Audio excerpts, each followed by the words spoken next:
10th results కోసం tension పడుతున్నారా?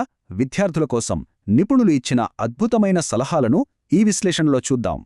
ముందుగా ఎగ్జామ్స్ కోసం విద్యార్థులు పడిన కష్టాన్ని, వాళ్ల అపారమైన శ్రమను మనం ఖచ్చితంగా అభినందించాలి. రిజల్ట్ అనేది కేవలం ఒక కాగిత ముక్క మాత్రమే. అది మీ జీవితాన్ని డిసైడ్ చేసే ఫైనల్ జడ్జ్మెంట్ అస్సలు కాదు. ఎక్కువ మార్కులొస్తే వినయంగా ఉండాలి. ఒకవేళ తక్కువస్తే రెట్టింపు పట్టుదలతో పాజిటివ్గా ముందుకు సాగాలి. ఒక్క ఎగ్జామ్ రిజల్ట్ ఎప్పటికీ నిజమైన విజయాన్ని శాసించలేదని మనం ఎల్లప్పుడూ గుర్తుంచుకోవాలి.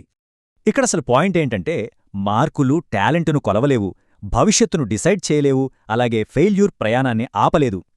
ఒక తలుపు మూసుకుంటే 100 తెరుచుకుంటాయి.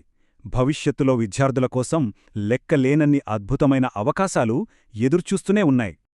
తల్లిదండ్రులు, ఉపాధ్యాయులు, స్నేహితులు వీరంతా ఇచ్చే సపోర్ట్ ఈ సమయంలో విద్యార్థులకు చాలా చాలా అవసరం. ఈ మద్దతుతో తమపై తమకున్న నమ్మకాన్ని, ఆత్మవిశ్వాసాన్ని విద్యార్థులు మరింత బలంగా పెంపొందించుకోవాలి. ఫైనల్గా ఎలాంటి రిజల్ట్ వచ్చినా సరే చిరునవ్వుతో, పాజిటివ్ మైండ్సెట్తో యాక్సెప్ట్ చేయడం అలవాటు చేసుకోవాలి. ఇది ముగింపు కాదు, కొత్త ప్రారంభం మాత్రమే అని కౌన్సిలింగ్ సైకాలజిస్ట్ గొంగడ సుధారాణిగారు అద్భుతంగా చెప్పారు. మార్క్షీట్ ఫ్యూచర్ని డిసైడ్ చేయలేనప్పుడు రేపు వీరు ఇంకెన్ని అద్భుతాలు సాధిస్తారో కదా.